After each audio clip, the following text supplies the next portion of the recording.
தமிழ் குரல் நேயர்களுக்கு வணக்கம். தமிழக வாழ்வுரிமை கட்சியினுடைய வேட்பாளர் திருமிகு திருமால் வளவன் அவர்கள் இணைந்திருக்கிறார்கள். அவரோடு உரையாடும். வணக்கம் சார். வணக்கம். வணக்கம் ஐயா. வணக்கம் உங்களுக்கும் தமிழ் குரல் சேனலுக்கும் வணக்கம். அரசியல் பரபரப்பு நெருக்கடி தமிழகமே தகித்துக் கொண்டிருக்கிறது. இந்த நேரத்துல உங்களுடைய பிரச்சார பயணங்களுக்கு இடையில சந்திக்கிறோம். எப்படி இருக்கிறது களம்?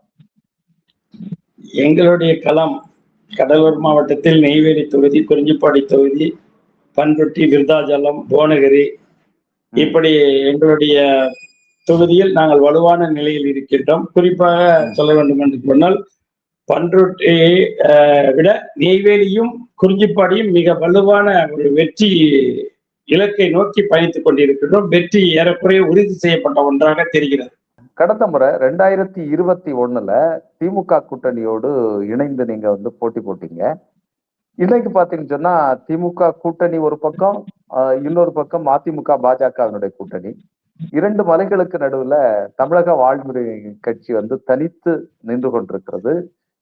எப்படி நீங்க சொல்றீங்க, வெற்றி சாத்தியமாகுமா? மக்களுடைய ஆதரவு உங்களுக்கு இருக்கிறதா?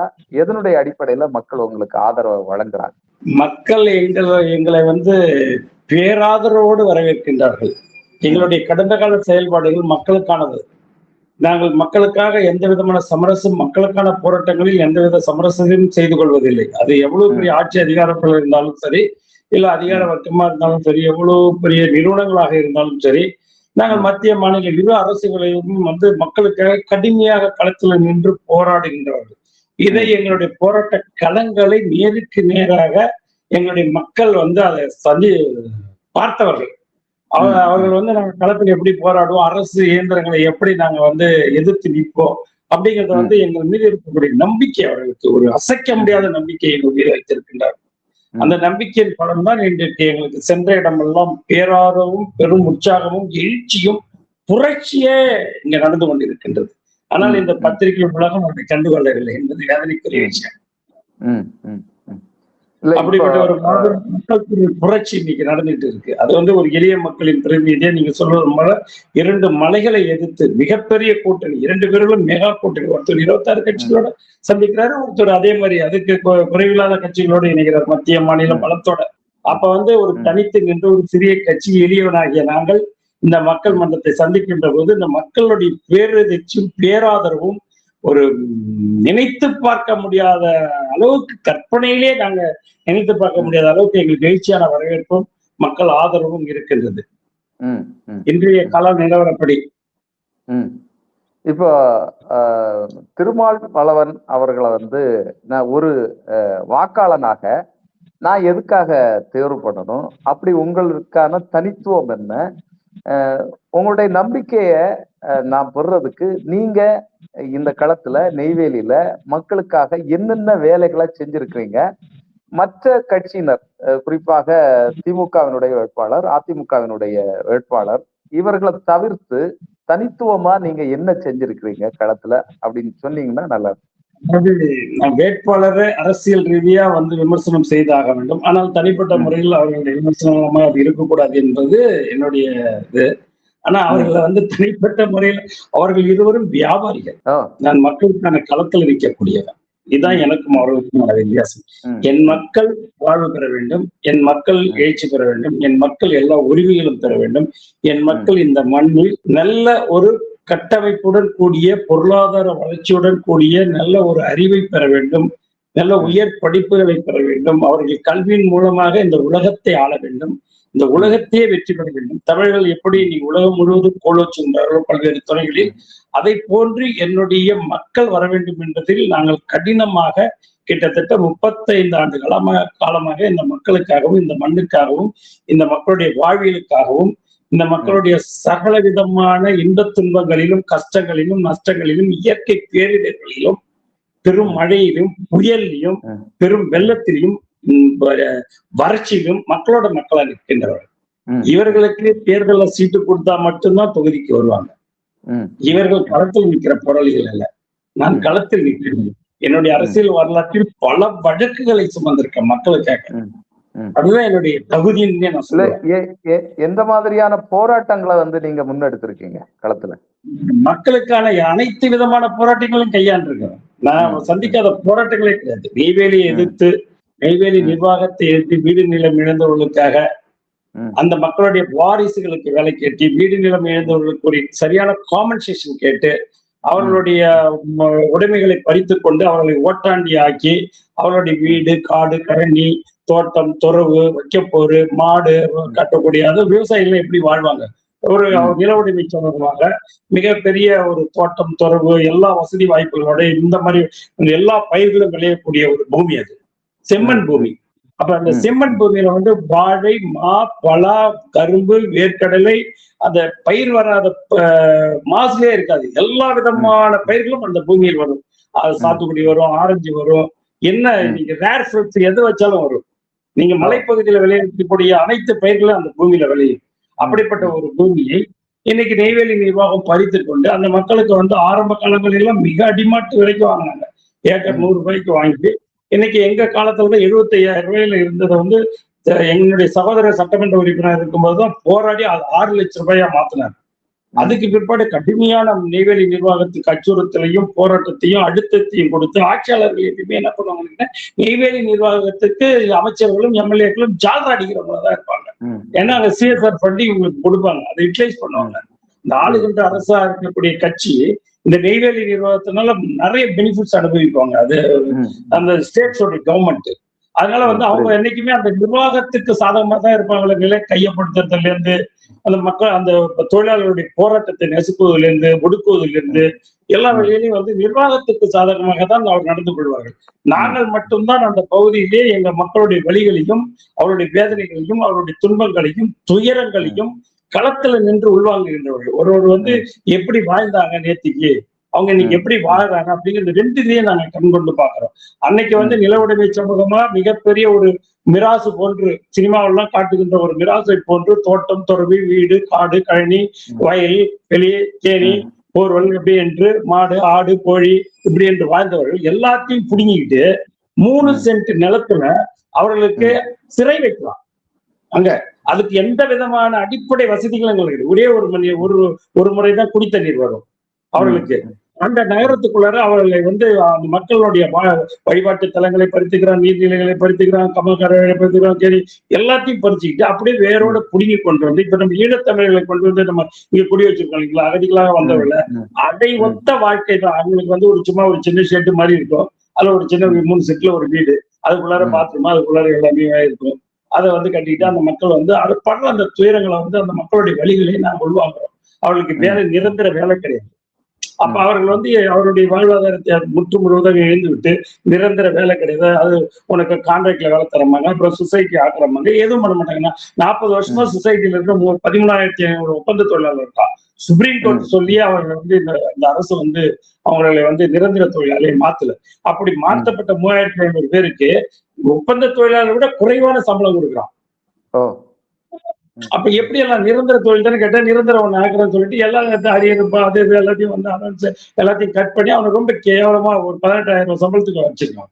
இப்படி எல்லாம் மோசமான ஒரு நிலை இந்த நிர்வாகம் ஒவ்வொரு முறையும் இந்த மக்களை வஞ்சிப்பதில், ஏமாற்றுவதில், அவர்களை வந்து மோசடி செய்வதில் கைதேர்ந்தவர்களாக இருக்கின்றார்கள். அதை தட்டி கேட்கின்ற அந்த மக்களோடு மக்களாக நின்று மக்களின் வழிகளை உணர்ந்தவர்களாக நாங்கள் இருக்கின்றோம். நாங்கள் மட்டும்தான் வரலாற்றில் நெய்வேலி நிர்வாகத்திற்கு எதிராக சட்டமன்றத்திலே எங்களுடைய குரலை உயர்த்தி பேசுவோம். வேற எந்த அரசியல் இயக்கமும் பேசியதாக வரலாறு இருக்காது. அது கெசட் இருக்கு, அதை எடுத்து பார்க்கலாம். எந்த ஒரு இயக்கமும், எந்த ஒரு கட்சியும், எந்த ஒரு அமைப்பும் இதுவரைக்கும் நெய்வேலி நிர்வாகத்துக்கு எதிராக பேசியதாக வரலாறே கிடையாது. நீங்க தொடர்ச்சியா எங்களுடைய குரல் மட்டும்தான் அங்க வந்து நெய்வேலி நிர்வாகத்துக்கு எதிராக ஒழிச்சுக்கிட்டே இருக்கு. இதுதான் எங்களுடைய இதனால இந்த மக்கள் பாக்குறாங்கல்ல, நீங்க பார்க்கலாம், ஒரு நெற்பயிர் விளைந்து பூ வருகின்ற அந்த பருவங்கிறது பெரிய முக்கியமான விஷயம். அந்த நேரத்துல வந்து உங்களுக்கு இத்தாச்சி டோசர் எல்லாம் கொண்டு வந்து வச்சு அந்த மக்கள் அந்த விளைநிலங்களை அபகரிக்க பார்த்தாங்க. அப்ப ஹைகோர்ட்டே தானாக முன் வந்து கேள்வி கேட்டாங்க, நீங்க என்ன நெல்ல தானே அரிசி தானே சாப்பிடுறீங்க, வேற ஏதாவது சாப்பிடுறீங்களா, ஏன் வந்து இந்த 1 மாத காலம் பொறுத்திருக்க கூடாது, அந்த அறுவடைக்கு பிற்பாடு நீங்க அதை எடுக்கலாம்ல, அப்படின்னு அவசியம் அப்படின்னு கேள்வி கேட்டீங்க. அந்த மாதிரி ஏதாவது ஒரு நேரங்களில் ஒரு நீதிபதிகள் ஒரு நீதிமன்றம் வந்து நீதியை நிலைநிறுத்த வேண்டும், இதுல பாதிக்கப்பட்டவர்களுடைய நியாயத்தை புரிந்து கொண்டு பேச வேண்டும் நினைப்பார்களோடு எல்லா நீதிபதிகளும் அதை நடைமுறைப்படுத்துவதில்லை. சுப்ரீம் கோர்ட் ஜட்மெண்ட்டுக்கு பிற்பாடு என்எல்சி நிர்வாகம் ஒப்பந்த தொழிலாளர்களுக்கு எந்த ஒரு இது சலுகையும் எந்த ஒரு நிரந்தரமும் செய்யப்படாம இருக்கு, இன்னை வரைக்கும் இருக்கு. இது வரைக்கும் போராடிட்டு இருக்காங்க, நிறைய பேரை சஸ்பெண்ட் பண்ணி வச்சிருக்காங்க. போராட்ட ஒப்பந்த தொழிற்சங்கவாதிகளை வந்து சஸ்பெண்ட், ஜீவா ஒப்பந்த தொழிற்சங்கத்துக்கு நிறைய பேர், எங்களுடைய வாழ்வுரிமை தொழிற்சங்கத்துக்கு நிறைய பேர் சஸ்பெண்ட் பண்ணுவாங்க, வேலை கொடுக்க மாட்டாங்க. இதுதான் நெய்வேலி நிர்வாகம். இவருடைய அதிகாரம் என்பது மிக வானளவிய அதிகாரம் கிடைத்தது. இவருடைய ஒவ்வொருத்தரும் வந்து ஒரு டைரக்டர் வந்து இங்க இருக்கக்கூடிய chief secretary equal rank protocol பேசுவாங்க. ஒரு மக்கள் போராட்டம், அங்க மக்கள் போராட்டம் வெடிச்சதுன்னா ஒரு சாதாரண கடைநிலை ஊழியரை தான் அனுப்புவாங்க, ஒரு சீஃப் இன்ஜினியர் லெவல்ல. இந்த டைரக்டருக்கு எல்லாம் கேட்பாங்க, எங்க டைரக்டர் எங்கப்பா, நாங்க சீஃப் செக்ரட்டரி ரேங்க், கலெக்டரே ரெஸ்பெக்ட் பண்ண மாட்டாங்க. இன்னும் ஒரு கொடுமை, ஒரு காலகட்டத்தில் நாங்கள் அரசியல் தலையெடுப்பதற்கு முன்பால நம்மளுடைய சீஃப் மினிஸ்டர் வந்தாலே கெஸ்ட் ஹவுஸ்ல தான் ரூம் தருவாங்க. சீஃப் மினிஸ்டருக்கு கலைஞருக்கு வந்த ஜெயலலிதா வந்து 180 ரூம் இருக்கும், அது கெஸ்ட் ஹவுஸ்ல அந்த ரூம் தான் தருவாங்க. இங்க பல சொகுசு கெஸ்ட் ஹவுஸ் வச்சிருப்பாங்க, நெய்வேலி ஹவுஸ் வச்சிருப்பாங்க, தரமாட்டேன் கேட்டா அது கேபினெட் மினிஸ்டர் தரமாட்டேன்னு சொல்லுவாங்க. அதே மாதிரி மிகப்பெரிய உங்களுடைய தொகுதியில இருக்கக்கூடிய மிகப்பெரிய பிரச்சனை, அதை எதிர்த்து வந்து நீங்க போராடிட்டு இருக்கீங்க. மக்கள் தொடர்ச்சியா மக்களுக்காக நிற்கிறோம், பாதிக்கப்பட்ட தொழிலாளர்களுக்காக நிற்கிறோம், நிரந்தர தொழிலாளர், ஒப்பந்த தொழிலாளர். ஒரு காலத்துல பாத்தீங்கன்னா கலைஞர் அவர்கள் போடப்பட்ட ஒப்பந்தம், அந்த தொழிற்சங்கமும் திராவிட முன்னேற்ற கழகத்துடைய தொழிற்சங்கமும் அனைத்து இந்திய அண்ணா திராவிட தொழிற்சங்கம் தான் அங்கீகரிக்கப்பட்ட தொழிற்சங்கம். அதுதான் பெரிய தொழிற்சங்கம். அந்த 2 தொழிற்சங்கம் அந்த தொழிலாளருக்கு எதிராக முத்தமிழறிஞர் கலைஞர் அவர்களால் ஒரு ஒப்பந்தம் போடப்பட்டது. அந்த ஒப்பந்தத்தை துரோக ஒப்பந்தம் என்று தோல்வி விட்டு நாங்க போராட்டத்தை கண்டினியூ பண்ணி, அது வந்து பாத்தீங்கன்னா மத்தியிலும் திராவிட முன்னேற்ற கழகத்துடைய ஆட்சி, மாநிலத்திலும் திராவிட முன்னேற்ற கழகத்துடைய ஆட்சி. அப்ப கலைஞர் தலைமையில தான் சைன் பண்றாரு. ஆனால் அது பெருந்தன்மையோடு கலைஞர் வந்து மறு ஒப்பந்தம் நாங்க வந்து போடுறோம். அப்ப வந்து அந்த முதல் ஒப்பந்தத்துக்கும் மறு ஒப்பந்தத்துக்கும் ஏகப்பட்ட வித்தியாசங்கள். நாங்க வந்து அதை போராடி மன்மோகன் சிங் பிரைம் மினிஸ்டர் வரைக்கும் கொண்டு போய் அதை வந்து லேபர் கமிஷனர்ல இருந்து கோல் மினிஸ்டர் டேபிள்ல பேச்சுவார்த்தை பண்ணி அந்த மக்களுக்கான உரிமையை, அந்த நேரத்தில் தொழிலாளர்களுக்கான உரிமையை மீட்டு கொடுத்தோம். இது வரலாறு. இப்படி எத்தனையோ விஷயங்களை சொல்லிட்டு போலாம். நெய்வேலி மக்களுக்கான போராட்டங்களை நாங்கள் முன்னின்று நடித்த அனைத்து போராட்டங்களையும் அந்த அரசாங்கத்துக்கு மிகப்பெரிய அழுத்தத்தை கொடுத்து, மாநில மத்திய அரசாங்கம் அடிபணியாது, அவங்களோட இன்ஃபுளுன்ஸ் ஃபுல்லா யூட்டிலைஸ் பண்ணுவாங்க. அப்ப கடந்த காலங்கள்ல வந்து 300 பேர் எக்ஸிக்யூட்டிவ் இன்ஜினியர் எடுத்தாங்க. ஸ்டார்டிங் சேலரி 1.25 லட்சம் ரூபாய். அந்த இதுக்கு வந்து 300 பேர் எடுத்துல ஒருவர் கூட தமிழரே இல்லை. தமிழ் பேசுகின்றவன் ஒருவனுக்கு கூட என்எல்சி நிர்வாகத்துல வேலை இல்லை. அப்ப கேட்டாக்க இந்த கேட்னு ஒரு எக்ஸாம் வச்சு, அந்த கேட் எக்ஸாம் தமிழர்கள் யாரும் எழுதவே மாட்டாங்க. அந்த கேட் எக்ஸாம்ல எலிஜிபிலிட்டி இல்லைன்னா ரிஜெக்ட் பண்ணிடுவாங்க. அப்ப இந்த கேட்டுக்கு அவங்க எங்களுடைய தகுதி தேர்வு, இதை எதுனாதான் என்எல்சில வேலைன்னு சொன்னாங்க. அதை ஒட்டச்சி எறிஞ்சோம். இன்னைக்கு அதை உடைத்து எறிந்து இந்த மண்ணின் மைந்தர்களுக்கே வேலைங்கிற இந்த நிலைநாட்டிருக்கோம். என்எல்சி நிர்வாகத்தோட பல காலகட்டங்களில், பல போராட்டங்களில், பல மோதல்களை, வழக்குகளை, வம்புகளை, எல்லா துயரங்களையும், அடக்குமுறைகளையும், எல்லா இதையும் சந்திச்சிருக்கோம். அப்ப வந்து இந்த மக்களுக்கு தெரியுது இல்ல, பாக்குறாங்களா, ஒப்பந்த தொழிலாளரோ, நிரந்தர தொழிலாளரோ, இங்க வீடு நிலை இழந்தவர்களோ, இல்ல நெய்வேலி நிர்வாகத்துல பாதிக்கப்பட்டவர்களோ, சுற்றுப்புறத்தில் இருக்கக்கூடிய விவசாயிகளோ, அந்த நிலத்தடி நீர் உறிஞ்சப்படுறதால, அந்த காற்று மாசு அடைகிறதால, அந்த நீர்நிலைகள் பாதிக்கப்படுறதால அதனுடைய வழிகளை உள்வாங்குறது எங்களை வந்து பெரிய ஒரு புரட்சியாளனா தான் நாங்க பாக்குறாங்க. இதுதான் எங்களுடைய அரசியல். இன்னைக்கு வந்து மிகப்பெரிய பணம் அப்படியே வாரி இறைக்கிறான். நெய்வேலி நிர்வாகம் ஒரு கேண்டிடேட் அண்ணா திமுக 50 கோடி, திமுக 100 கோடி கொடுத்துருக்கான் எலெக்ஷனுக்கு. வாரி இறைக்கிறாங்க. ஏன்னா அவங்க எல்லாம் என்னன்னு கேட்டீங்கன்னா நெய்வேலி நிர்வாகத்தினுடைய ரெப்ரசன்டேட்டிவ் போவாங்க. இல்ல அவங்க வந்தாச்சுன்னு சொன்னா அவர்களை எதிர்த்து எதுவும் செய்ய மாட்டாங்க. அப்படிங்கறதுனால எதுவுமே செய்ய மாட்டாங்க. அவர்களுக்கான சலுகைகளை பெற்றுக் கொள்வார்கள். இப்ப இருந்தாங்க 10 ஆண்டு காலம் இவங்க இருந்தாங்க, 5 ஆண்டு காலம் அதிமுக இருந்தாங்க, 15 ஆண்டு காலம் இருந்தாங்க. நெய்வேலி நிர்வாகத்திற்கு எதிராக இவர்கள் எங்கேயாவது ஒரு குரலை உயர்த்தி பேசினாருங்க. இப்ப தொகுதியுடைய சட்டமன்ற உறுப்பினர்கள் வாழ்நாவரங்கிற ஒரு வில்லேஜ் இருக்கு, 5000 பேரு குடிமக்கள் வாழக்கூடிய ஒரு வில்லேஜ், வாழ்நாவரம் தென்குத்து வர அப்படிங்கிற ஒரு வில்லேஜ். அந்த வில்லேஜ்ல வந்து டோசரை வச்சு மக்கள் குடியிருக்கிற வீடுகளை அப்படியே இடிச்சா. ஒரு ஒரு ஒரு சமுதாய ஒரு சாரி ஒரு ஊட்டச்சத்து மையம் இருக்கு, அதை கட்டிட்டாங்க. தமிழ்நாடு அரசாங்க கவர்மெண்ட்ல பில்டிங் கட்டிட்டாங்க. அதுக்கு இபி சர்வீஸ் கொடுக்கூடாதுன்னு வருடக்கணக்கில் வந்து அதை கொடுக்கல. அப்ப நான் என்ன மக்கள் என்கிட்ட சொன்னாங்க, நான் பண்ண நீ நேரா கொக்கி போட்டு கொடுக்க, அவன் கிட்ட ஏன் கேட்கிற? கேட்டா கொடுக்க மாட்டான். நீ கொக்கி போட்டு எடு, எவன் கேட்கறான்? நீ இந்த திருட்டு சொந்த பர்பஸ் எடுக்கிற. அங்க அந்த குழந்தைகளுக்கு அங்க ஃபேன் ஓடினா தான் இருக்க முடியும். எல்லாம் 2.5 வயசுக்கு உட்பட்ட குழந்தைகள் இருக்கக்கூடியது ஊட்டச்சத்து அந்த பால்வாடின்னு சொல்லுவாங்க. பால்வாடி. அப்ப வந்து அங்க அதிகாரத்தை வந்து இவர்கள் வந்து சாலை வசதி செஞ்சு கொடுக்க மாட்டாங்க, குடித்தண்ணீரை கட் பண்ணிடுவாங்க. ஏன்னா அப்பதான் இவங்க வெக்கேட் பண்ணிட்டு வெளியில போவாங்க. குடித்தண்ணி கொடுக்க மாட்டாங்க, கரண்ட் இவி பவர் கொடுக்க மாட்டாங்க, ரோடு போட மாட்டாங்க, எந்த அடிப்படை உரிமைகளும் செஞ்சு கொடுக்க மாட்டாங்க. அந்த மக்களை அவர்கள் வந்து எல்லா விதத்திலும் அடக்குமுறை பண்ணி, எந்த வசதி வாய்ப்புகளும் இல்லாம, எந்த ஒரு ஃபெசிலிட்டிஸும் இல்லாம அவங்களை ஒடுக்கி அவர்களாக வெளியேறுவதற்கான என்னென்ன வேலை இருக்கோ அத்தனையும் செய்வாங்க. அதை தாண்டி அவர்கள் வெளியேறவில்லை என்றால் அவர்கள் குடியிருக்கின்ற வீடு டோசர் எடுத்துட்டு வந்து நேரம் நிறுவுவாங்க. அப்படி வரும்போதுதான் ஒரு பெரிய பிரச்சனை. நாங்க போராட்டத்தை எங்களுடைய தலைவர் அவர்கள் முன்னெடுத்து அந்த போராட்டத்தை எடுத்து அந்த மக்கள் அங்கதான் இருக்கிறாங்க. அவருக்கு ஒரு காம்பன்சேஷன் கொடுக்க மாட்டாங்க, அவருக்கு ஒரு வீட்டு பணி கொடுக்க மாட்டாங்க, வீடு கட்டி கொடுக்க மாட்டாங்க, எதுவுமே கொடுக்க மாட்டாங்க. ஆனா வந்து லேண்ட் அக்விசிஷன் போட்டாச்சு, நீங்க எல்லாம் காலி பண்ணுங்கன்னு சொல்லி நோட்டீஸ் கொடுத்துட்டு இடிச்சு எல்லாத்தையும் வந்து அவருடைய வாழ்விடங்களை வந்து அவர்கள் அப்படியே அந்த மண்ணை விட்டு அப்படியே புடுங்கி வெளியே துரத்தி விட்டுருவாங்க. இந்த நிலையை வந்து நாங்க தொடர்ச்சியா அந்த மக்களுடைய மக்களாக நின்று போராடுகின்றோம். அப்ப அந்த போராடுகின்ற போது அந்த வழிகளை உணர்ந்த மக்கள், அவருடைய அந்த இதெல்லாம் பாக்குற மக்கள், இவர்கள் மட்டும்தான் நமக்கு சரியான ஒரு தலைமையாக இருப்பார்கள் அப்படிங்கிறது அந்த மக்களால் நம்புறாங்க. ஆமா, இது இந்த இவ்வளவு பெரிய போராட்டங்கள், இவ்வளவு வழிகள், இவ்வளவு வேதனைகளை சுமந்த எங்களுக்கு இது ஒரு பெரிய மன ஆறுதலை அளிக்கிறது, அங்கீகாரத்தை வழங்குகிறது இந்த தேர்தல். அது வந்து எங்களுக்கான அளவுகோல். அதை நாங்களாம் எப்படி ரொம்ப ரொம்ப ரொம்ப நெகிழ்ந்து போயிருக்கீங்க போல இருக்கு. ஆமா, நெகிழ்ந்து போயிருக்கோம். ஒரு நாளைக்கு 1.5 லட்சம் ரூபாய்க்கு ரோஜா பூ மாலை மட்டும் 1.5 லட்சம் ரூபாய் 2 லட்சம் ரூபாய்க்கு போடுறோம். அந்த எளிய மக்கள் அவன் நம்மளை பாக்குற பார்வை, அவங்களுடைய வரவேற்பு, நம்மள ஒரு ஆள் நிக்கிறாரு அப்படிங்கிற மாதிரி. நாங்களாம் தொகுதியை வந்து ஒரு செயல் வீரர் கூட்டம் நடத்தினோம். அந்த குடித்தண்ணீர், அந்த நெய்வேலி தண்ணீரை குடிக்க முடியாது.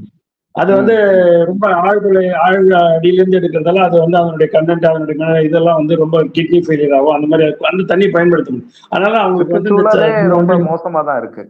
ஆமா, அப்ப வந்து நாங்க அந்த மக்களுக்கு அவங்களுக்கு வந்து தண்ணி மட்டும் தான் வாங்கி கொடுத்தோம். ஒரு பாட்டில் 3 ரூபா 4 ரூபா போடுவாங்க. அந்த 3 ரூபாய்க்கு தண்ணி பாட்டில் மட்டும் ஒரு 1500 பாட்டில் வாங்கி அவ்வளவுதான். நாங்க எந்த பணம் கொடுக்கல, அவங்க பிரியாணி போடல, நாங்க எதுவும் காசு கொடுத்து கூட்டிட்டு வரல. எங்களுக்கு அவங்க கொடுக்கறத வரவேற்பு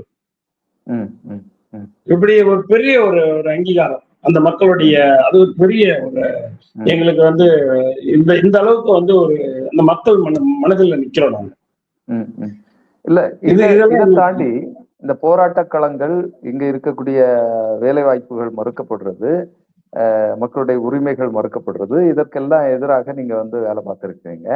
இதை தாண்டி டிஎன்பிஎஸ்சி மூலமாக நீங்க வந்து இங்க இருக்கக்கூடிய இளைஞர்களுக்கு அரசு வேலைகள்ல பெற்று தருவதில் பயிற்சிகளை வழங்கி அப்படிப்பட்ட வேலைகளை செஞ்சிருக்கிறதாக கேள்விப்பட்டேன். அதை பற்றி சொல்லுங்க. அதாவது வந்து சைதை துரைசாமி, அது என்னுடைய நீண்ட நாள் கனவு. அவருதான் அதை வந்து நம்ம தமிழகத்துல வந்து அதை சக்சஸ் பண்ணாரு. அவர் நடத்தி இந்த மாதிரி ஏழை எளிய மக்கள், தகுதியுள்ள மக்களுக்கு வந்து இலவசமா சாப்பாடு, உணவு, உடை எல்லாம் கொடுத்து அவங்க இன்டர்வியூ போடுறதுக்கு அவங்களே நின்று அந்த பசங்களுக்கு கோட் சூட் எல்லாம் போட்டு விட்டு இந்த விஷயங்கள் எல்லாம் நிறைய நான் கேள்விப்பட்டு உள்வாங்கியிருக்கேன். அப்ப ஏன் நம்ம வந்து இந்த இளைஞர்களுக்கு வந்து இந்த மாதிரி இருக்கிற இளைஞர்களுக்கு டிஎன்பிசி வந்து நம்ம ஃப்ரீயா நடத்தக்கூடாது? இப்படி நடத்தினா அந்த இளைஞர்கள் வந்து தானே சுயமாக வந்து தன்னுடைய வேலையை தேடிப்பாங்க. இல்லைன்னா அமைச்சர்கள் வீட்டுக்கு போய் 40 லட்சம் 30 லட்சம் நிலத்தை வித்து தோட்டம் தரும், அக்கா தங்கஞ்சி நகையெல்லாம் வித்து நிறைய பேர் சீட்டிங் பண்ணி இப்ப இருக்கக்கூடிய அரசியல்வாதிகள்லாம் வந்து பாத்தீங்கன்னா இந்த மாதிரி வேலை வாங்கி தரேன், டிரான்ஸ்பர் வாங்கி தரேன், அவங்க சொல்றாங்களா இல்லையா? அவங்களுடைய அல்லக்கைகள் இருக்காங்கல்ல, எடுபடி இருக்காங்க இல்லைங்களா, கரப்பட்ட வீட்டுக்கு இருக்காங்க. அவங்க என்ன பண்ணுவாங்க, உனக்கு பிஓ வேலை வாங்கி தரேன், உனக்கு தாழ்த்தார் வேலை வாங்கி தரேன், உனக்கு அதை வாங்கி தரேன்னு வாங்கிடுவாங்க. இவங்க என்ன பண்ணிடுவாங்க, பணத்தை கொண்டு போய் கொடுத்துருவாங்க. அது அந்த 5 ஆண்டு காலத்துக்கு வரைக்கும் அதிகாரத்துல இருக்கிற வரைக்கும் தரமாட்டாங்க. அப்புறமா வந்து பட்டி இல்லாத 5 10 திருப்பி கொடுப்பாங்க. அது கொடுக்கவும் மாட்டாங்க. சில இப்படி வந்து மக்கள் ஏமாற்றப்பட்டுக்கிட்டே வராங்க. தொடர்ச்சியா அந்த இளைஞர்கள் வந்து வெளிநாட்டுக்கு போறேன், அங்க போறேன், ஏதாவது தொழில் தொடங்குறேன்னு சொல்லி தன்னுடைய அப்பா அம்மாவுடைய அந்த சேவிங்ஸ் இல்ல கொஞ்சம் கொஞ்சம் வச்சிருக்கிற நிலத்தை வித்து அழியிறாங்க. இதெல்லாம் பார்த்துட்டு இருக்கும்போது இந்த இளைஞர்களுக்கு நம்ம ஏதாவது செய்யணும். குறிப்பா பெண்கள் வந்து நல்லா படிச்சுட்டு ஒரு கல்யாணம் ஆனதுக்கு பிற்பாடு அவங்க வந்து கணவனாலேயோ பெற்றோராலேயோ மேல் அந்த படிப்பை பயன்படுத்த விடுறது இல்லை. அப்ப வந்து அவங்க வந்து சமூகத்தை அந்த வீட்டுக்கு வந்து அவங்க ஒரு சம்பளம் இல்லாத ஒரு வேலைக்காரியா தான் என்ன படிச்சிருக்கலாம், கோல்டு மெடலிஸ்டா இருக்கலாம், என்ன வேணாலும் படிச்சிருக்கலாம். அது எங்க பகுதியில ஒரு நடைமுறை. அப்படி இருந்த அந்த பெண்களை வந்து அவங்க வந்து ஒரு சமூக அவமானத்தை சந்திக்கிறாங்க. இளைஞன் வந்து கல்லூரி பருவங்கள்ல அவன் மட்டும் அப்பா அம்மா சம்பாதிச்சு போடுறாங்கன்னு சொல்லிட்டு தெரிஞ்சிடலாம். அவனுக்கு வந்து எந்த விதமான ஒரு குடும்பம் சார்ந்தோ பொருளாதாரம் குறித்து எதிர்காலம் குறித்து எந்த சிந்தனையும் இல்லை. ரசிக மனப்பான்மை கொடுத்தாங்க. இப்ப இந்த திராவிட அரசுகள் வந்து நம்ம இளைஞர்களை அப்படி மதிமயங்க வைத்து இவர்கள் இந்த சினிமா திரையை காமிச்சு இவர்கள் இந்த ஆட்சி அதிகாரத்தை தொடர்ச்சியாக கைப்பற்றி தன்வசப்படுத்திக் கொண்டே இருந்தார்கள். அதுதான் இன்னைக்கு அவர்களுக்கு எதிராக நிற்கிறது. அப்படி இந்த இளைஞர்கள் மூலத்தொழில் செய்யப்பட்டவர்கள் அந்த சினிமா மாயல் இருந்தாங்க. அதுல இருந்து இந்த இளைஞர்களை வென்றெடுக்கணும்னு சொல்லி இவர்களுக்குன்னு ஒரு தனி ஏதாவது ஒரு வாழ்வியலுக்கான தேடல் இருக்கணும்னு சொல்லி அதுல யாரெல்லாம் கொஞ்சம் ஆர்வம் இருக்கிறாங்களோ அவங்களுக்கு வந்து முற்று முழுவதுமாக இலவசமாக எல்லாமே நாங்களே கொடுத்து, அதே மாதிரி வந்து சிறு சிறு நிறுவனங்களை வேலை செய்யக்கூடிய பெண்கள் ஜவுளி கடையில, எஸ்டிடி பூத்துல, இந்த மாதிரி ஜெராக்ஸ் கடையில, மெடிக்கல்ல, இப்படி பல இடங்கள்ல வேலை செய்யக்கூடிய சின்ன சின்ன முந்திரி நிறுவனங்கள் அங்கங்க உடல் உழைப்பாளியா உடல் உழைக்கக்கூடிய ஒரு 10வது பாஸ் பண்ண பிள்ளைங்களை கூப்பிட்டு வந்து நீங்க வந்து சாட்டர்டே சண்டே ஃபுல் டே உங்களுக்கு கிளாஸ், அன்னைக்கு உங்களுக்கு லீவு, அன்னைக்கு ஃபுல் டே கிளாஸ் அட்டன் பண்ணலாம், அன்னைக்கு மதிய சாப்பாடு நாங்களே கொடுத்துருவோம். ஒரு தயிர் பட்டை, லெமன் பட்டை, இல்ல புளி சாதம், தயிர் சாதம், சாம்பார் சாதம் ஒரு பட்டை கொடுத்துருவோம். அவங்களுக்கு கொஞ்சம் ஒரு காட்டுக்கு ஏதாவது கொடுத்துருவோம். கொடுத்துட்டு காலையில ஒரு டீ கொடுத்துருவோம், மாலை வந்து டீயும் பிஸ்கட்டும் கொடுத்துருவோம் 5 மணிக்கு. ஏன்னா கண்டினியூவா காலையில 8 மணில இருந்து நைட்டு 7 மணி 8 மணி வரைக்கும் கிளாஸ் நடத்துவோம். அப்ப அவங்களுக்கு வந்து எனர்ஜி வேணும். ஒரு 5 நிமிஷம் 10 நிமிஷம் பிரேக் கொடுத்துட்டு அந்த சிலபஸ் நாங்க கவர் பண்ணும்போது அவங்களுக்கு நாங்க இதெல்லாம் செஞ்சு கொடுக்கும்போது எல்லாமே ஃப்ரீயா கொடுக்குறாங்க, சாப்பாடு கொடுக்குறாங்க, டீ கொடுக்குறாங்க, எல்லாம் கொடுக்குறாங்க. அதே வந்து நோட்டு பெண் முதற்கொண்டு கொடுத்துருவோம், நாங்களே கொடுத்துருவோம். அவங்க வந்து ஏன் நோட்டு பெண் எல்லாம் நாங்க கொடுக்குறோம்னு கேட்டீங்கன்னா, நோட்டு பெண் எடுத்துக்கிட்டு இவங்க படிக்க வர்றதுக்கு கூச்சப்படுவாங்க. ஒரு 2 குழந்தைக்கு தாயா இருப்பாங்க. அவங்க சமூகம் வந்து இப்ப போய் படிக்க போறேன் கேட்பாங்க. அப்ப வீட்டுல அனுமதி இருக்கு. அப்ப வந்து அவங்க அந்த பகுதி நேரம் தெரியுது ஒரு சும்மா போய் ஒரு கிளாஸ் அட்டன் பண்ணிட்டு வரோம் அப்படி இப்படின்னு சொல்லிட்டு வந்துருவாங்க. வந்து இவங்களை வந்து நாங்க 3 நாள் அட்டெம்ப்ட் தொடர்ச்சியா எழுதுவோம். நல்லா மோட்டிவேட் பண்ணிக்கிட்டே இருப்பேன். அப்ப பாஸ் பண்ணிடலாம், நல்ல நாலேஜ் இருக்கு. பூ கட்டுறவங்கல இருந்து சும்மா அன்றாட குதிரோட்டை உடைக்கிறவங்க, இந்த மாதிரி அன்றாட கூலியா இருப்பாங்க. அவங்க நாங்க மோட்டிவேட் பண்ணும்போது அவங்களும் அவமானங்களை சந்திச்சிருப்பாங்க நிறைய சமூகத்துல வந்து. அப்ப அவங்களுக்கு வெறி இருக்கும், பாஸ் பண்ணுவீங்க, எப்படியாவது பாஸ் பண்ணுவீங்க, வேலைக்கு போயிடும். அந்த வெறி இளைஞர்களுக்கு குடும்பத்துல வந்து சம்பாதிக்க தெண்டை மாதிரி சுத்தி வர, நீ வந்து அப்பா எவ்வளவு சாப்பிடுற, நீ வந்து தெண்டை தீனி அப்படி இப்படிலாம் திட்டுவாங்க இல்லைங்களா. அதெல்லாம் கிராமத்துல நல்லாவே திட்டுவாங்க, திட்டுவாங்க. இப்படி எல்லாம் அவமானங்களை சந்திச்சு அவங்க வரும்போது ஒவ்வொரு வேலையை சாப்பிடும் போதும் அவன் வந்து அந்த அவமானங்களை சந்திக்கிறான். அப்ப அதை நாங்க முதலீடு மாத்தி மோட்டிவேட் பண்ணி வெறியை உருவாக்கி அவளுக்கு கண்டினியூா கிளாஸ் பண்ணணும். 4 அட்டெம்ப்ட் ஏதாவது ஒண்ணு கிளியர் பண்ணிடுவாங்க. விவோவா இருக்கலாம், குரூப் 4ல ஏதாவது ஒண்ணு இருக்கலாம், இல்ல போலீஸா இருக்கலாம், ஜூனியர் அசிஸ்டண்டா இருக்கலாம், இல்ல குரூப் 2ல இருக்கலாம், இன்டர்வியூ நான் இன்டர்வியூ போஸ்டிங்கா இருக்கலாம். ஏதாவது ஒண்ணு கிளியர் பண்ணிட்டு அவங்க வந்து நல்ல ஒரு சமூக அந்தஸ்தை பெற்றுவாங்க. இப்படிதான் நான் வந்து இந்த மக்கள் இந்த பகுதி இந்த சுற்றுவட்டம் அது நான் கடலூர்ல வந்து ஃபர்ஸ்ட் வந்து மருத்துவர் ஐயா இலவச பயிற்சி முகாம் என்கிற பேர்ல ஆரம்பிச்சு அதுக்கு வந்து எந்த தகுதியும் கிடையாது. கவர்மெண்ட் என்ன தகுதி கேட்கிறானோ அந்த தகுதி இருந்தா போதும். நான் வந்து எந்த எக்ஸாம் வைக்க மாட்டேன், எலிஜிபிலிட்டி எக்ஸாம், அந்த எக்ஸாம் இந்த எக்ஸாம்லாம் வைக்க மாட்டேன். கிளாஸ் அட்டன் யாரு வேணுமாலும் வந்து அட்டன் பண்ணலாம். ஒரே ஒரு இது வந்து அங்க வர பொம்பளை பிள்ளைங்ககிட்ட யாரும் எந்த விதமான ஒரு இது இருக்கக்கூடாது. அந்த பொம்பளை பிள்ளைங்க நிறைய வருது, அவங்களுக்கு ஒரு சேஃப் இருக்கணும், அவங்க அதை சேஃபா உணரணும். அந்த விஷயத்துல மட்டும் நாங்க காம்ப்ரமைஸ் பண்ணிக்காம நம்ம ஸ்ட்ரிக்டா இருப்போம். அதை நாங்கும் போது கொஞ்சம் பயம் கலந்த மரியாதை இருக்கும் பப்ளிக்ல. அதனால அதை வந்து அந்த மாதிரி எந்த ஒரு இதுவும் இருக்காது, நிகழ்வு இருக்காது. இதை நான் பயன்படுத்தி அது வந்து அந்த மக்களுக்கு நிறைய பயிற்சி கொடுத்ததுனால நிறைய பேர் ரிசல்ட் வந்து பயங்கரமா கிளியர் பண்ணாங்க. அது வந்து அவங்கதான் படிச்சாங்க, அவங்கதான் உழைச்சாங்க, அவங்கதான் ராத்திரி போல கஷ்டப்பட்டாங்க. நம்ம வந்து ஒரு சும்மா அவங்களுக்கு ஒரு முன்னெடுப்பு அந்த மெட்டீரியல் சென்டர் இருக்கு. இவங்க கடலூர் போகணும், இல்ல விழுப்புரம் போகணும், இல்ல வெளியில காஞ்சிபுரத்துல, அப்பெல்லாம் காஞ்சிபுரத்துல மட்டும்தான் சென்டர். இப்படி இருந்த நிலையை வந்து உடைச்சு இங்க இருக்கிறவங்களையும் நான் பாஸ் பண்ண வச்சேன். அப்ப ஒருத்தவங்க பாஸ் பண்ணும்போது இன்னொருத்தவங்க பாக்குறாங்க, இவ்வளவு வேலை வாங்கிச்சோம், நம்ம வேலை வாங்கிக்கலாம் அப்படின்னு நிறைய பேர் வந்து அடியடியா வந்தாங்க. அப்புறம் எங்க பகுதியில வந்து இன்னைக்கு செம்மண் பகுதியில இன்னைக்கு தமிழ்நாட்டினுடைய யூபிஎஸ் தேர்வை வந்து தமிழ்நாட்டுக்கே பெருமை சேர்க்கிற நிறைய பேர் எங்க பகுதியில இருந்து கிளியர் பண்ணிட்டாங்க. இதெல்லாம் நானும் அவங்களுக்கு மாடல். அவங்க என்னுடைய இன்ஸ்டியூட்ல படிச்சாங்கன்னு சொல்ல வரல, பட் அவங்களுக்கு எல்லாருக்கும் இதுதான் வந்து ஒரு மாடல் ரோல். அதுக்கு முன்னாடி டிஎன்பிஎஸ்சினால கடலூர் மாவட்டத்துக்கு தெரியாது. ஒருத்தர் தான் ரகுன்னு சொல்லிட்டு ஒருத்தர், அவர் தான் முதல்ல இங்க ஆரம்பிச்சார். அவர் தான் எங்களுக்கு எல்லாருக்கும் மாடல் ரோல். அவர் வந்து காசுக்கு தான் நடத்தினாரு. பட் இருந்தாலும் அவர் தான் இந்த கடலூர் மாவட்டத்துக்கு டிஎன்பிஎஸ்சிங்கிறத அறிமுகப்படுத்தி இந்த இளம் மாணவர்களை வந்து இங்க படிக்கிறதுக்கு ஏற்பாடு. அப்பதான் டிஎன்பிஎஸ்சி அதுக்கு முன்னாடி காஞ்சிபுரம் போய் தான் படிக்கணும். அப்படி இருந்த நிலை மாதிரி அப்புறம் நாங்க நிறைய சென்டர், அப்புறம் அதுக்கு பிற்பாடு அதை கமர்ஷியலா வந்து நிறைய பண்ணினாங்க. அதனால வந்து நிறைய ஐஏஎஸ் ஆபீசர்ஸ் வந்தாங்க. இங்க இந்த பகுதியில வந்து குறிப்பா மிக மிக பின்தங்கிய கிராமங்களா இருக்கக்கூடிய மிக பின்தங்கிய சமூகத்துல வந்து டைரக்ட் ஐஏஎஸ் இல்லாம இருந்தது. Own category. நீங்க 2 கோடி பேர் வாழணும் சொல்லக்கூடிய இந்த எம்பிசி சமூகத்தில் இருக்கக்கூடிய வன்னியர் பெரும்பான்மை வாழக்கூடிய சமூகத்துல இருந்து ஒரு டைரக்ட் ஐஏஎஸ் கிடையாது. நான் எல்லாம் முன்னெடுத்ததுக்கு பிற்பாடுதான் இன்னைக்கு தொடர்ச்சியா ஐஏஎஸ், ஐபிஎஸ், ஐஆர்எஸ்ல வந்து இன்னைக்கு இளைஞர்கள் வந்து கிளியர் பண்ணிட்டு இருக்காங்க. டிஎன்பிஎஸ்ல வந்து இன்னைக்கு தமிழ்நாடு ஸ்டேட் ஃபர்ஸ்ட் அடிச்சிருக்கான்.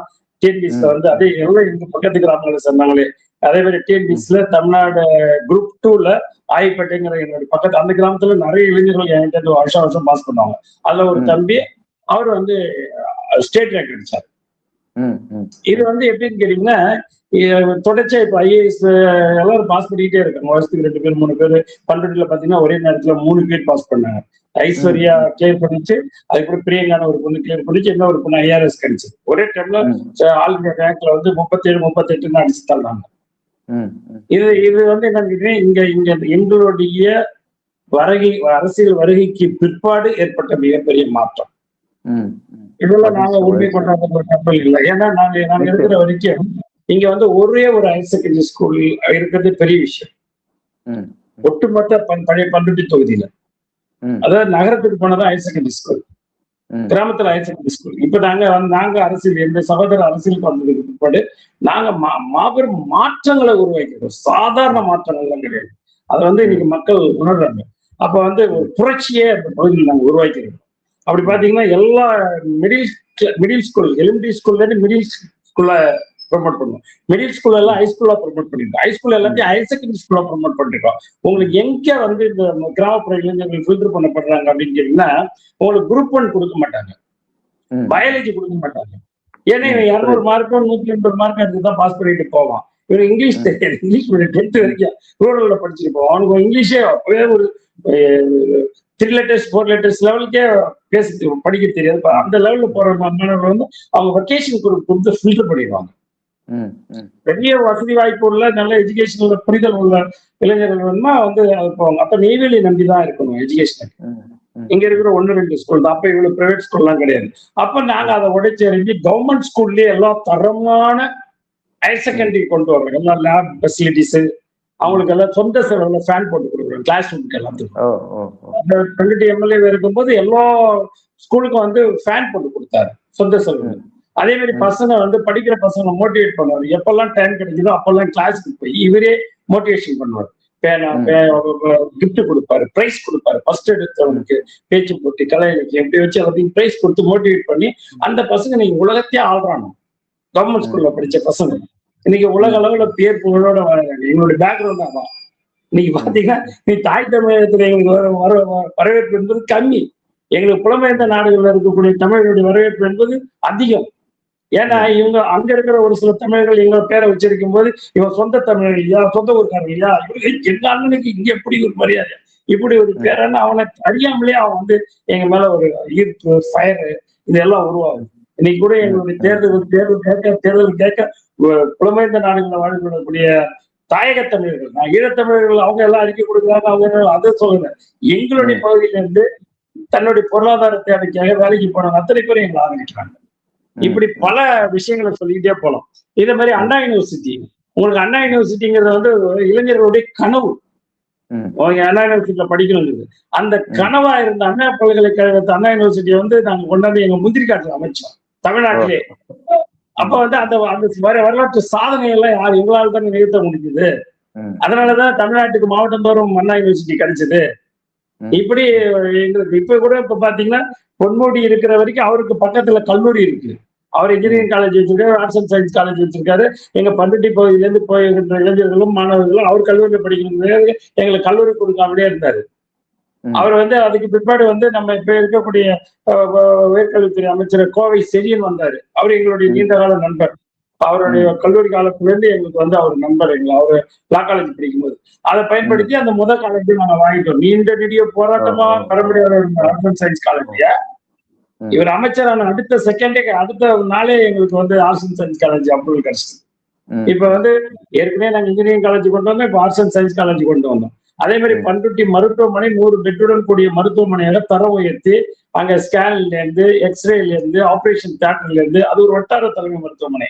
அதை வந்து ஒரு மாவட்ட தலைமை மருத்துவமனைக்கு நிகரா அதை மாத்திருக்கும். ஏன்னா இந்த கிராம ரூரல்ல இருந்து வர தாய்மார்கள் அத்தனை பேரும் கவர்மெண்ட் ஹாஸ்பிட்டல் தான் பிரசவம் பார்ப்பாங்க. அப்ப அவங்களுடைய வேதனைகள், அவர்கள் அந்த கவர்மெண்ட் ஹாஸ்பிட்டல் எப்படி இருக்கணும் உங்களுக்கு தெரியும். மோசமா இருக்கும். நம்ம இப்ப இருக்கிற கவர்மெண்ட் ஆஸ்பத்திரி பார்க்க கூடாது. நான் ஒரு 20 வருஷத்துக்கு முன்னாடி கவர்மெண்ட் அப்போ அவ்வளவு அநாகரிகம், சுத்தம் இல்லாத இருக்கும், சுகாதாரம் இல்லாத இருக்கும், அவ்வளவு மோசமா இருக்கும். அவங்க பேசுற லாங்குவேஜ், அவங்க இருக்கிற சாஃப்ட்வேர்ஸ் லாங்குவேஜ் எல்லாம் ரொம்ப இந்த மக்கள் ட்ரீட் பண்றதுலாம் ரொம்ப கேவலமா இருக்கும். இன்னைக்கு மீடியா வந்ததால அதெல்லாம் கொஞ்சம் பண்ணிட்டு இருக்கு. அப்படியும் 1-2 எங்க ரோடுல இருக்கு. இந்த நிலையெல்லாம் மாத்தணும். இதெல்லாம் எங்க மக்கள் உணர்றாங்கல்ல. இன்னைக்கு போன உடனே அப்படியே பண்ருட்டி ஜிஹெச்ல இன்னைக்கு பிரைவேட் ஹாஸ்பிட்டலுக்கு நிகரா ஒரு பார்த்தாக்கா ட்ரீட்மெண்ட் கிடைக்குது, எல்லாமே ஃப்ரீ. இதெல்லாம் வந்து எங்களால சாத்தியப்படுத்தப்பட்டது.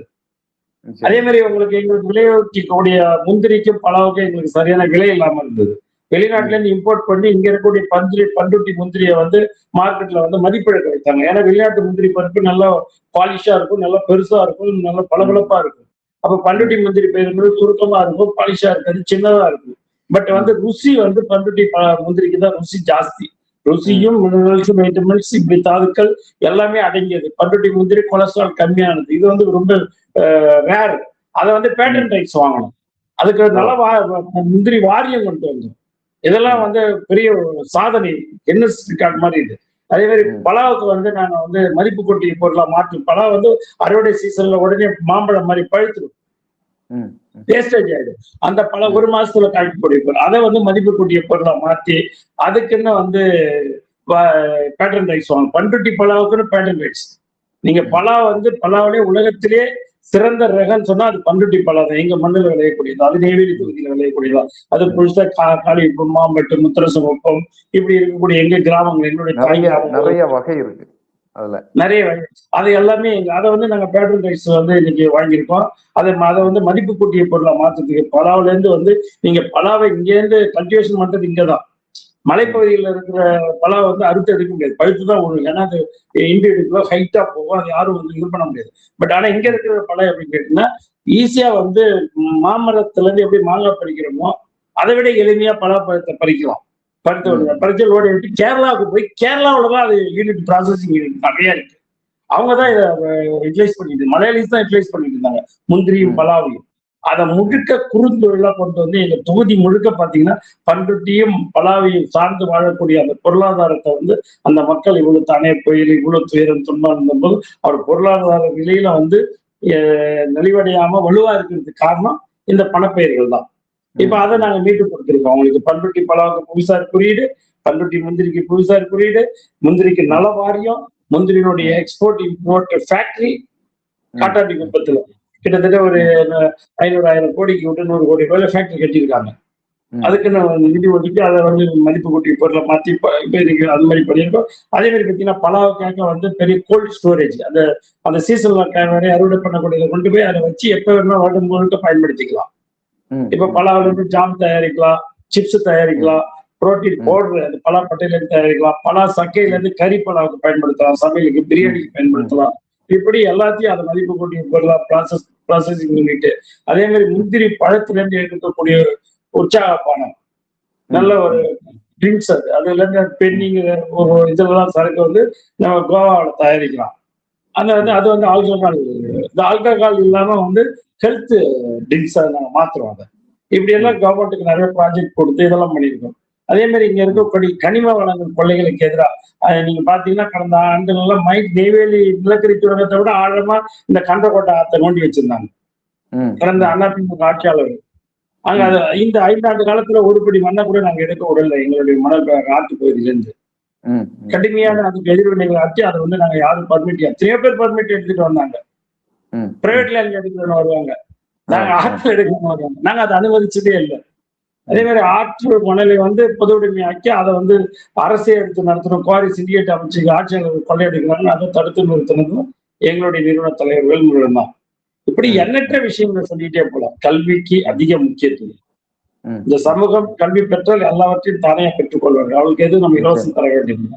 அப்ப நாங்க அந்த மாதிரி இருக்கிறாங்க கூட அங்க வந்து ஒரு பங்குதாரர்ல ஒரு கவர்மெண்ட் ஸ்கூல், ஒரு பிரைவேட் ஸ்கூல் நடத்துறோம்.